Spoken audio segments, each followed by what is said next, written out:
I'm Kim Costas. I'm a thoracic surgeon here. I think everybody knows me so far. And Nora Wood, a thoracic surgery physician assistant, and Christine Welker, thoracic surgery physician assistant. And we're just going to talk about chest tubes and chest tube management and try to have an interactive conversation about chest tubes in thoracic patients. Let's go around the table and just say your name and what unit you work on and how you feel about chest tubes.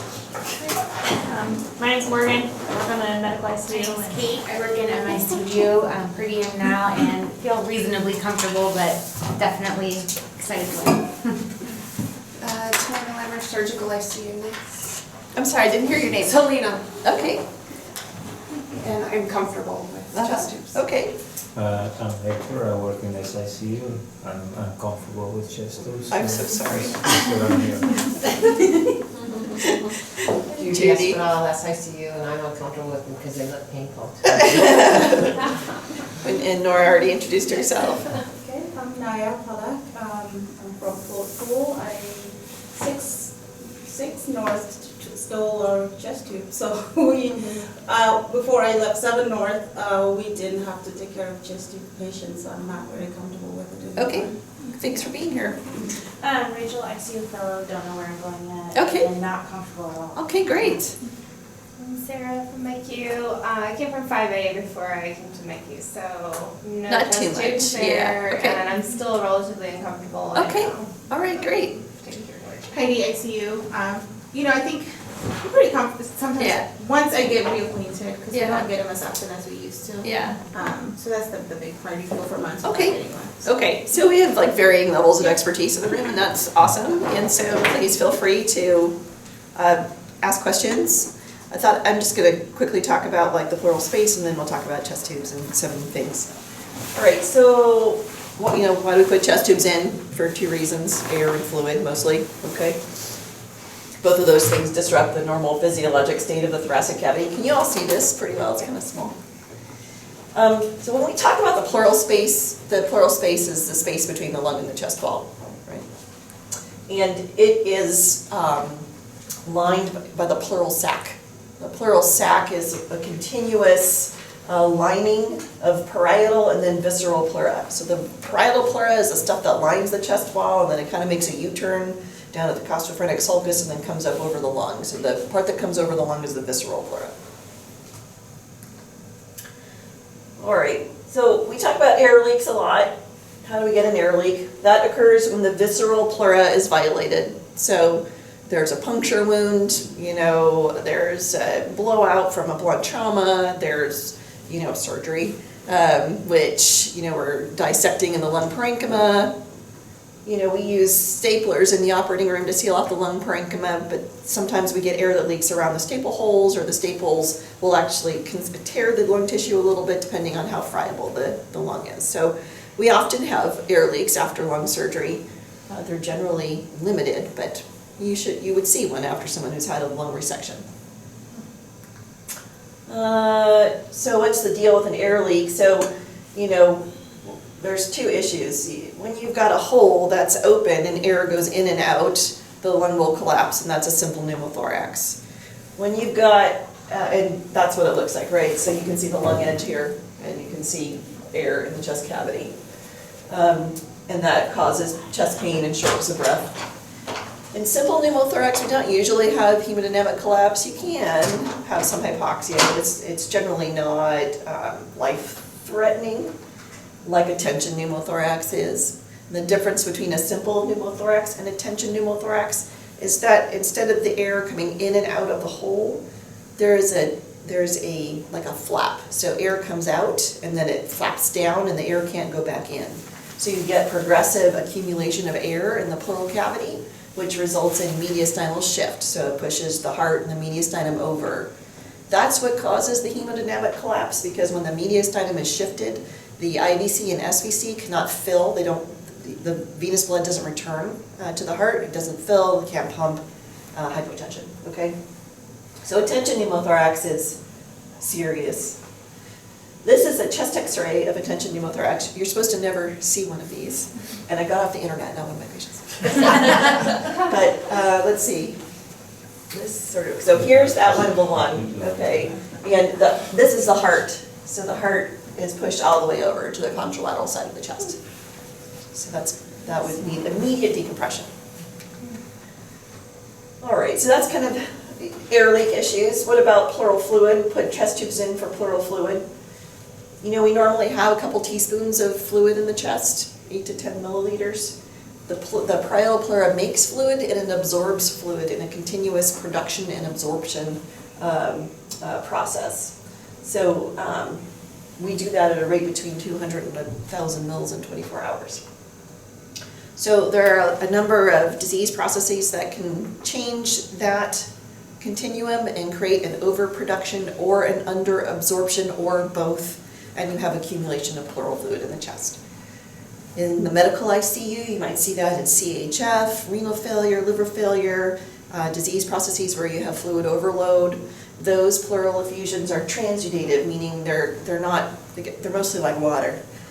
Other disease processes, kind of number one is infection. So pneumonia causes a parapneumotic effusion, which is a fluid that builds up in the chest. And then when that becomes infected, that's an empyema.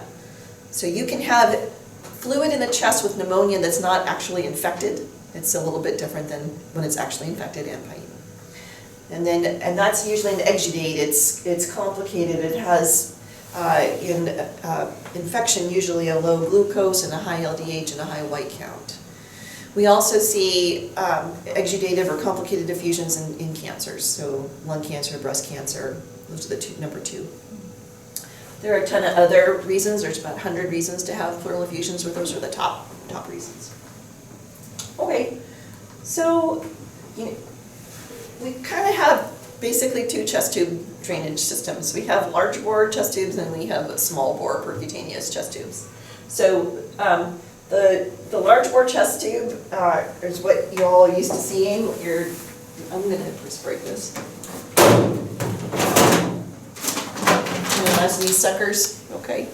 And these don't come in a kit. So if you are with a doc who wants to put in a large bore chest tube, it's more of a process. On 6 North, I put these in under conscious sedation. So the nurses are conscious sedation trained on 6 North, and I imagine they all are in the unit. Mm-hmm. Yeah. Because I have to make an incision and stick my finger into the pleural cavity, and it's pretty painful. So we do conscious sedation. And then there's all this ancillary equipment that you need, that the surgeon's going to need to put in the chest tube. So we need the chest tube insertion tray, which has these instruments in it, cryals, scissors, chest tube clamps, pickups, needle drivers. And that kit is actually located in this drawer that says chest tube insertion tray. So, well, it seems like it makes sense, but you'll see why I point that out in a second, because the next set is not in the right place. Okay, so one thing about this chest tube insertion tray is that when you open it up, the sterile drape doesn't cover your Mayo stand, which that means if I popped open a chest tube on this, it would become contaminated. So I open all this other stuff, and I get my own stuff out, other people don't. On 6 North, we have a checklist of what to take out and put out for the surgeon. It might be worthwhile to get that checklist in the ICUs as well. But I take a half drape out and I put that over my Mayo stand or the bedside table. We use towels, we need a scalpel, a boat of 4x4s, the chlorhexidine scrub. I tie the chest tube in with O-silks, and I use 3 of them. Because I put one on each side and then I put one in the middle so that when we take the tube out, we could close the incision. I need a gown, gloves, hat, mask, the tube, and a syringe and some needles. So that's what it looks like when I'm all set up to do the procedure. All right. Do you have any questions about that stuff? So I put those chest tubes in at the bedside for empyema or, maybe usually more for fluid or empyema. That's really what I would do. And these, of course, are the tubes that we come out with from surgery. Okay. The other type of tube that we're putting in at the bedside are these small bore percutaneous pigtail drains. And the kit that we have now is called the Wayne Pneumothorax kit. And it's a 14 French catheter, which is, it's quite nice. And that lives under the gowns. So hopefully, yes, so you have to lift up this pack and, oh, here it is. So that's, when the doc says I want a percutaneous drain, this is what they want, Wayne Pneumothorax kit. And it's not in a place that's easily identifiable, which we should try to change. Okay, so that's that kit. So this is cool. This is not very painful. I use local anesthesia, and it's a percutaneous approach. Generally, these are being put in for air only, not so much for fluid. When we put them in for air, I generally put them in the second intercostal space mid-clavicular line. So you probably have learned that that's where you put a flutter valve in emergent situations, same idea. And that's because the second intercostal space mid-clavicular line is safe. Higher than that is where you've got your subclavian artery and vein, so we don't want to go there. The second intercostal space mid-clavicular line, if you feel your sternum, that little bump in the sternum and the manubrium, right across from that is the second intercostal space. And that's where it needs to go, okay? It can go in on the side. I only do that if there's like an enormous pneumothorax. You could potentially, particularly on the left side, stick the needle right into the left ventricle. So it's probably safer to go here. But it's super easy. You open the kit. We don't have one of these kits open, right? I'm going to sacrifice this kit for the sake of education. So this kit is 100% contained. It even contains lidocaine, which actually you have to get for the doc for the other chest tube placement. It has a sterile drape, okay, and your gauze and your needles and everything. It comes already with a stopcock on it. Oh, that's one thing I needed to talk about, stopcocks, and I didn't make pictures, but I will talk about that. Comes with a stopcock on it, and in order, see how it's already a pigtail? So in order to straighten it out, this dilator catheter goes in the center of it and it straightens it out, okay, mostly. And then you,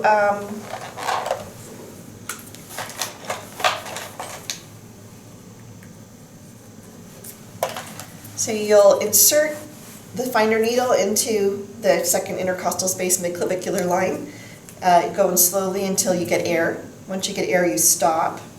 Stabilize your needle so you don't push it into structures. Put your guide wire through the needle.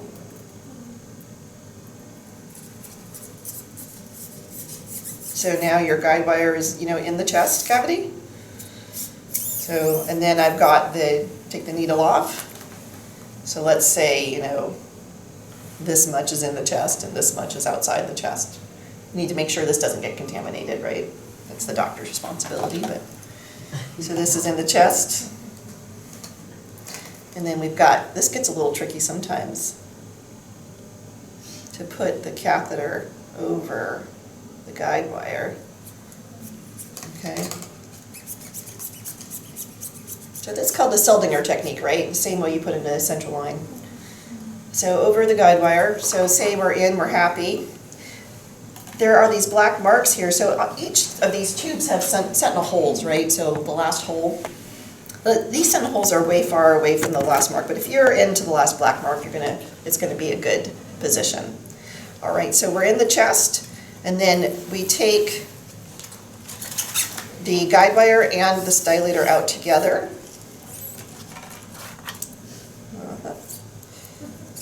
A little easier on a human. And then you've got, it creates this pigtail drain. I mean, that still can get pulled out, right? So it's not, the pigtail's not enough to secure it in place. And then we sew it in place, okay? Then this guy has connection tubing in it. So this can be connected to the stopcock And then this goes to your atrium tubing. It's the right size, okay? The stopcock has problems related to it. And I think I'll address those in a second. So it's useful if we're going to use this. Let's say we're going to use it to put medicine in the chest, put TPA or Dornase in the chest for empyema. Then it's useful to have a stopcock on it. But if it's just for air, for pneumothorax, we don't need to be putting things in and out. And I actually will take it off and just connect the tubing directly to the catheter, just to eliminate this as a source of error, okay? So I'm gonna put this back on for a second for a demonstration in a minute. All right, so this doesn't require conscious sedation, basically just lidocaine in the inner space, and it's pretty easy, and then you hook it up to the atrium. All right. What else do we need? Okay, well, these are hard to see, but I just put up a couple chest x-rays of what these guys look like. So your large bore chest tube, you'll see that long continuous line. The break in the line is the sentinel hole. That means that all of the holes on the tube are inside the chest. If you were to see the break in the line here, that would mean the sentinel hole is outside of the chest cavity. And could be a source of air entry into the system, which would look like a big air leak, right? The pigtail drain looks like this, and the holes are mostly at the end, and you've got your black marks as a marker on those, okay? All right, the atrium.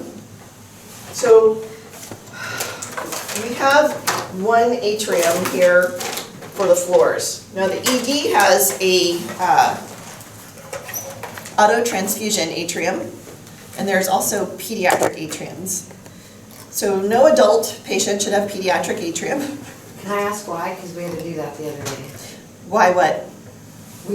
There was no atriums in-house, and we put a pediatric atrium onto a adult chest tube, and I said, that'll be fine. It'll work, but it's not, there's not as much volume in it, like it's smaller, right? Fill it up faster. Yeah, it fills up faster. But that was the only issue. That's the only issue. And this one wasn't draining, so. Okay. But then the doctor wanted it switched, and then they came to me and they said, well, Judy said I could put it on. I said, well, it's all we have for one thing. Yes, if it's all we have, then that's okay. And it was to 20, and all Yeah. the settings were the same, right? Yeah. Okay. Oh, we don't have to. I didn't There's no end on this one.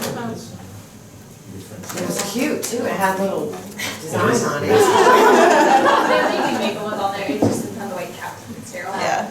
Yeah. Okay, so here's our atrium. It's a dry section. It's a dry suction chamber. So in the past, we had wet suction chambers. When you plugged them in, they would be bubbling continuously. This should not be bubbling continuously. That's like super important. This should not be bubbling continuously. That is a problem. Okay. The pertinent things to look at are this guy right here. This is how we set the suction. So you can put this on any section on the wall, and the amount of negative pressure transmitted to the patient is dialed in here. The ideal amount of wall suction is in the yellow zone. Okay, so yellow zone, but if I say -20, it's on here. If I decide I want to turn it up to -30, there's a wheel on the side, and I turn it up to -30, or sometimes I'll turn it down to -10, and that's just a nuance of managing air leaks, so I didn't go into that today, but that's what the deal is here. And then this is your water seal chamber, right? So it gets filled in with, what's that? My stomach's growling. Oh, me too. This is where your water goes. The water goes, there's only one nozzle, which is awesome, so the water goes in here, and then your suction also goes right here. And then you've got your calibrations over here. Those are self-explanatory. These are actually designed so that if they get knocked over, you can rewrite them. So you can pick them up and you can turn them on their side so that you can get the drainage into the correct column and then put it back up. So if it gets knocked over, you don't actually have to change it right away. The other thing that's really cool is, let's say your atrium is full, you can take a chest tube clamp, and I want to talk about that for a second.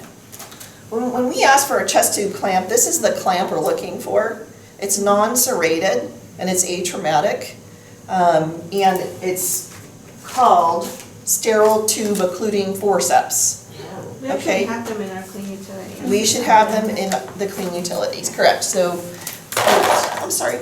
So, let's say that you, this is full and you need to change the atrium. You can take a chest tube clamp your tubing, and there's a disconnect right here. Okay, so that you can keep this sterile and you can take the tubing off your new atrium and just reconnect it. So you do not have to disconnect your atrium tubing from your chest tube, right? So that's quite a nice feature. The other thing is if your doctor asks you to grab a sample of pleural fluid, you can put a clamp here and there's a Pleura lock here. So you can allow the column of fluid to fill your tubing and then aspirate the fluid to a specimen cup. All right? So that's a cool thing. Yeah? Can you talk about the bellows being on suction? Oh, yes. And yes. Let's go back to suction. So when we say we want the chest tube on -20 suction, you're going to take your suction tubing and attach it to this nozzle. The way you know the suction is actually being applied to the patient is this, there's an orange bellow, it's called, or diaphragm, that expands. Right now, this is unexpanded, no suction. So if you were to look at your chest tube and you saw no orange in this little box, that means that there's no suction to the patient. So occasionally we'll have, the tubing will be attached, but the tubing is off at the wall, or the suction monitor's off at the wall, or the tubing's attached here, but it's disconnected at the canister at the wall. So you may think that the suction is being applied to the patient, but it's not, and the way to check is to look for the orange bellows always, okay? Alrighty. We have some other drainage systems. A Heimlich valve, have people seen that before? Okay, so these are things that we send people home with. It looks like this. We don't use these, in the ICU, right? This is what we send people home with. It's one way, the tube goes here and air goes out, can't go in. The other thing we send people home with sometimes is called a pneumostat, which is in the other picture here. And this is also a one-way valve, but it has a little teeny reservoir, which holds like 50 milliliters, I think. So if you're not draining a lot, but you don't want to mess your clothes up from a Heimlich valve, we use the pneumostat. And then for larger, if you're draining 100, 200 a day, then we'll send patients home with a mini atrium, which looks like this, but half the size. Okay. Those are less important for the ICU folks, but they are things to be aware about. Okay. That's the mini atrium. All right, so most of the time when patients come out from lung surgery and lung resection, we have them on suction overnight, and then we put them to water seal the next day to help the air leaks heal. So you may have patients where the doctor has ordered suction or the doctor has ordered water seal. And water seal just means no suction, and that water sealed chamber prevents air from coming back inside. So air can come out, we're not actively sucking on it, but air can't go back in. All right, so I just want to talk about when you get a patient with a new chest tube, particularly from the emergency department, I think it's really important to take down the dressing, and we've asked all the 6 North nurses, if anybody comes up with a chest tube from the ED, take down all the dressing and look at what's going on underneath. Because there are varying levels of like suturing and taping and things like that occur. And so like this is an example, these are our older percutaneous drains, but these are actual patients of ours who came up with a drain not stitched in at all, a drain stitched only to here so that this part could flip right out. So it's really important to please take down all the dressing and make sure the drain is secured, okay? Call the responsible doctor, not the ED, but the responsible doctor. Yes. Yeah. The other thing we've seen is like, and sometimes in these percutaneous drains, I've seen people put like a Heimlich, like here a Heimlich and then like this. Because that's not necessary and should not ever be done. So if you ever see that, correct that. Okay, that's what this is a picture of. Okay. All right, so now I just want to talk about things that you're more likely to see, okay? So our standard of care, let's say we do a lobectomy. You don't see lobectomies in the ICU very much, which is awesome for us, but once in a while they do need to go there. So we have usually one chest tube in. We leave the chest tube in until there's less than 300 milliliters of fluid and no air leak. That's our routine standard of care. They're on section the first night and then water seal afterwards. This is how we tie them in and how we dress them. So our chest tubes have 2 sutures on either side because I never want to come in the middle of the night because the chest tube fell out. So we have 2 sutures that hold it in, and those are O-prolines, and then we've got an O-silk in the middle. This silk is what Nora and Christine tie down when we pull the chest tubes out. We call it a raspinator stitch. I don't know where that word comes from, but that's what I learned in fellowship. And it's wrapped around, and you'll see that on the cardiac patients too. We have made a lot of changes in our dressing. In the past, we used to put Xeroform or Vaseline gauze, and then gauze and a bunch of foam tape.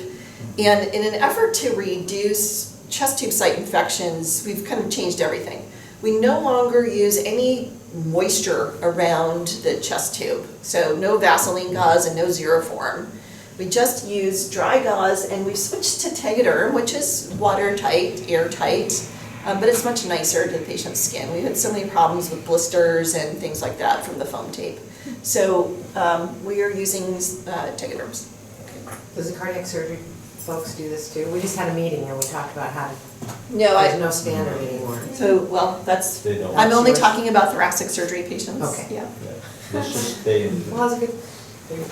When you get a patient with a chest tube, you're going to measure your shift totals and your 24-hour totals, because like I mentioned before, the 24-hour totals are what I use to determine whether I can take the drain out, okay? And you're going to take note of what does the drainage look like. Is it serous? Is it bloody? Is it purulent? Is it milky white? Does anybody know what milky white pleural fluid means? Yeah, chylothorax. And then has the character changed? Was it serosanguinous and now it's milky? That's important for the thoracic surgeon to know, okay? And then rate of drainage. Now that's always a controversial topic because it kind of depends what we're putting the drain in for. You know, if we're putting a drain in for a pleural effusion, we want there to be a lot of drainage, right? But if we're putting a drain in because we've done a lobectomy, we don't want to see 400 cc's of blood in the chest tube in the first hour, okay? So it's not, I can't make a blanket statement about rate of drainage. It depends on the reason, right? Okay. In general, in terms of bleeding, if we're seeing more than 100 milliliters an hour of blood in an atrium post-lobectomy, we would need to know about that. Okay. All right, so you know, you got your patient, they have a chest tube, you're going to sort it out, you look at the dressing, you're going to look at the tube and everything, you're going to look at what does the drainage look like, you're going to make sure the suction is on, and we talked about the orange bellows, you're going to record an air leak, and there's actually a measurement, so when we talk about grade 1, 2, 3, and 4 air leaks, it's where the bubbles are coming out. So they're, you know, if it's a very vigorous air leak, you may see bubbles all the way to the number 4, okay? Most of the time it's 1 or 2. Right, Morgan? Mm-hmm. Okay. And then we say, well, you just want to have it, you want to take a look. Is there a continuous air leak? Like, it's very rare to have a continuous air leak. It's more common when patients are on a ventilator, positive pressure ventilation, because you're blowing air through that hole. But it's not, it's concerning when there's a continuous air leaks. And that's something you want to make sure is real from the patient versus a system leak. And we're going to talk about that in a second. And then you say, well, do they have air leak with just normal inspiration? Do they have an air leak with cough? You know, those are not sort of life-threatening findings. There's things that the surgeon might want to know when they round the next day. Okay.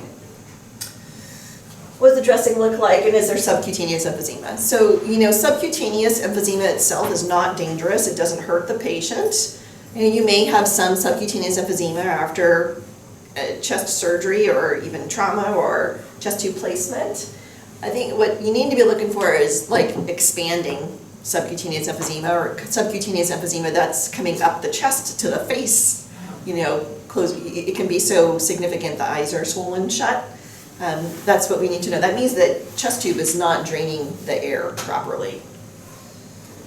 Okay. What about clamping the chest tube? So the teaching is we should never clamp a chest tube, except when the doctor tells you to. So the only time that we ever clamp the chest tube is if we think the air leak has sealed, but we're like 99% sure the air leak has sealed, and we want to be 100% sure. So we'll clamp the tube, we'll get an x-ray, and we'll see if the lung stays expanded. Otherwise, the tube shouldn't be clamped for anything else. It shouldn't ever be clamped for transport. It shouldn't be clamped, in my opinion, ever for bleeding. Well, that may be something that the trauma surgeons would maybe argue against. If you clamp a chest tube and the patient does have an air leak, then they're either going to get a pneumothorax or massive subcutaneous emphysema. So that's what you have to look for when the doctor puts an order in to clamp a chest tube. Okay. Now, let's say you have a patient with a chest tube and the patient either develops respiratory distress or they're developing massive subcutaneous emphysema, or you noted when you rounded that they had a large air leak at the beginning of your shift and then they no longer had an air leak. What would you guys do? Make sure your chest tube is in. Okay, make sure it's in, right? Make sure the sentinel hole is in, good. What else do we want to do? It's not clamped or Kinked, yeah, Follow the whole system, like suction, and then the tube totally, from the patient down the atrium. totally, yes, exactly. So, can anyone spot the problem in this picture? It's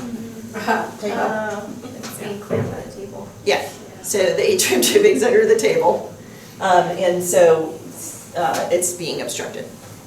And how about this? Yeah, sitting patient. Yeah, kinked. This happens all the time, and it's not nursing's fault. Most of the time, what happens is patients are all settled, and then they start doing all this, and then the tube's under them. So, but yes. And how about this one? The bed is kinked. So the tubing's stuck behind the railing. And I wasn't able to get a picture, but I've also seen tubing stuck when the patient's in the chair and they close the footbed. Yeah, have had that closed on a tube. And not only has it obstructed the tube, patients have then stood up and pulled their tube out. So very important when you get a patient to a chair to make sure that tubing doesn't get caught in the footrest. In the atrium being crushed by the bed handle, that's happened once. Okay. There's this huge air leak and we don't know why. Can you write that down for me? I need a list of things that I should have added. Yeah. Yes. Bed crushing atrium. Bad. That yesterday. You had that yesterday? I did that yesterday. Oh my gosh. And then you can see the kink. So these small bore tubes, they have, they can twist. This one's not so bad, but this tubing, I've seen patients, their atrium, I don't know what they do to it, but the tubing gets like twisted in half. So you have to make sure that that's all clear. Okay, good. So what else was I going to say to you? Okay, what's wrong with this picture? oh, the bellows not showing. Yeah, there's no section. Also like the bed crushing it. No From the angle. Yeah, not being crushed yet. Okay, so, right, so you want to do exactly what you guys said. Make sure the tube is patent and the suction is applied. And check, is the tube obstructed from the patient all the way to the atrium? And is the suction on? Okay. The other thing, I guess we don't have it. These guys come with a blue clamp. Oh, yeah. I just take it off. There's no reason to have that. Just take it off. Okay. All right. An obstructed tube in a patient with an air leak can lead to what fatal disease process? Tension pneumothorax. Okay, so now the other thing I want to talk about is if you have a patient with a new air leak, okay? So let's say you had no air leak, all of a sudden you have a new air leak. I want you to basically do exactly what Sarah said. Start at the top of the patient and follow things down, okay? I should start with this picture first. So I want you to take down all the dressing and look underneath, because we want to know, is there like a big skin gap so air is coming around? And that can either be fixed by having the team put a stitch in it, or sometimes we'll say just make sure there's occlusive dressing over it. So check there. And then also, a very common site of problems is under this tape. So where the chest tube is attached to the atrium tubing, it can actually become disconnected under the tape, and it's not readily visible. So if you have a new air leak, take down the dressing on the chest, take down this connection, make sure everything is tight, and retape it. I prefer, like for me this is a little too much tape, so I prefer like a wide spiral and then one straight strip on the side. That way you can see underneath the tape and you can see the connection. Okay. So yeah, so take all the tape down, take the dressing down, make sure there's not a large skin gap, make sure it's not disconnected under the tape. Okay. So before I move on, and those are kind of some of the more common things that I see happen at the bedside. Are there any other situations like atrium being crushed or something that you guys can think of? Oh, I know. There are other situations I wanted to talk about. Stopcock, okay? So if you've got a drain, a pigtail drain with a stopcock on it, it's pretty easy to have the stopcock turned off. So this is another thing, this just happened the other day. A person came up from the ED to 6 North and still had a pneumothorax, still wasn't doing well. Nobody could figure out why she still had a pneumothorax until the surgeon came and looked and saw that the stopcock was off to the patient. So even though suction was applied, there was no obstruction in any of this tubing. Wow. You know, there's basically, she's not getting her air sucked out because this is turned off. Okay, so I really don't like three-way stopcocks if we're not going to need them for that reason. Okay, so that's a problem. And then another problem is if it's turned off this way and this is open, just basically suck air right into the chest. Right. Okay. Any other chest tube problems you can think about that you encountered, or questions that you had, or? I know not the stylus, but the being left Yeah. in, I mean, that's harder to see. Yeah. I think Well, that you took found me a that. problem. One other problem we had, That's pretty good. where did it go? Did I drop it? Oh. So one time, a patient came up from the emergency department with this thing still in. Yeah. Oh, no, I can't get it in. I have another thing. So basically, this was still in, and then this was attached to this. And then, to the atrium. And we couldn't figure out why the pneumothorax was still there. Yeah. Okay. Yes. Connected directly to suction, and the tube itself is connected to. Good. the chest We gotta write this down. suction. So yes, we have also had, in the ED, a chest tube directly to wall section, which is really, really bad, because that's an excessive amount of negative pressure being applied into the intrathoracic space, which can cause lung damage. It can cause pulmonary edema and that kind of thing. So chest tube should always be to an atrium, never ever to I've seen the wall footer section. connected, like as a connector piece in between. Yeah, Like it's exactly. shown, But then hooked up to the wall section. Oh, So that's I just didn't cover wrong, that. right? No, that's not the way it's supposed to go at all. Just clarifying. Yeah. The suction, so the atrium's modulating the amount of suction it's Correct. going to the chest. So we want to turn up the wall suction till the bellows is out all the way. Yes. And it's only going to apply whatever Was ever dialed in. into you on that crank. And they come set to -20. Yes. So we're not going to go past -20 if we. Correct. Okay. So yeah, even if you plug it in and you turn it on and the person before you had it cranked up to high, that's okay. It's not going to apply too much negative pressure to the patient's intrathoracic space because it's modulated by the atrium. Good question. Yeah. My question is, I had a patient on 7 South 2 weeks ago with the chest tube, and I was told I should have recorded his output every hour. So what is the difference between your patients and their patients? So, That's yes. all I knew with every shift. So again, it depends on the reason the tube's in, right? If it's for bleeding, as a trauma patient, you need to know the hourly output. Right, so there'll be different orders from different services. Was it a heart? Because usually single stays are. Heart and trauma, Heart yeah. and patient. Yeah, it should be every 4 hours by the single stay pathway. And we wouldn't be giving you anybody who would. I was told every hour, but it didn't make sense to me because the chest tube was placed like several days before I had it. Yeah, our single stays are every 4 hours. Great. And then if the input increases, then we want to watch it, but Okay. usually they should be increasing by the time we're giving them to The telenurses. total output was only 50 on my shift. Yeah. It I didn't. think we're misinformed, the protocol is every 4.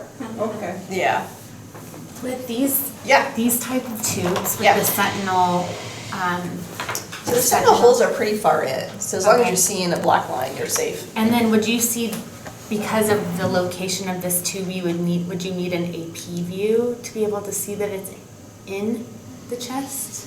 Or what would we look for placement wise? Usually distance, because it cold.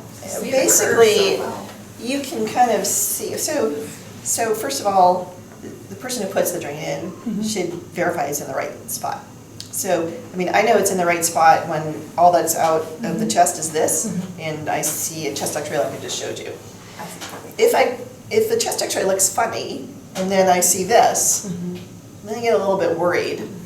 It's still in, but it might not be exactly where I want it to be. But it's not gonna be, unless you see this, it's still in the cavity, or it's in the soft tissue, right? Yeah. We did talk about, right, what happens if you've got the sentinel hole outside the chest, air comes in, you're gonna see new air leak, right? So, because air will come into the system, it's not from the patient or the patient's lung, from the atmosphere. And in that situation, page you, and then what would you recommend we So, do with that? Occlusive dressing and page the doctor. The needle you showed us was small. How does that work to insert the tube in? This needle? Yeah, looks like it's This small. needle goes in between the chest, yeah, and then we put the wire. When we take the wire out, we actually make a little stab incision in the soft tissue. Okay. Yeah, I left that part out. Okay. Then we dilate the tract, Okay. and then we put the catheter through that. Okay. Yeah. I was wondering. It was the abridged version. Thank you so much. Yeah, So, yeah. Dr. Costas, if we have an air leak, like and it's evidently where the insertion site is. Yeah. Then we should put an occlusive, like a zero form or some sort of Vaseline and gauze or Yeah. something. Yeah, that helps. Like you guys know. Yeah, that's a good temporary solution. Okay. The team could decide to leave it that way, or the team could decide to put a stitch around it. Okay. Yeah. Good. What else? Those are all great questions. Awesome.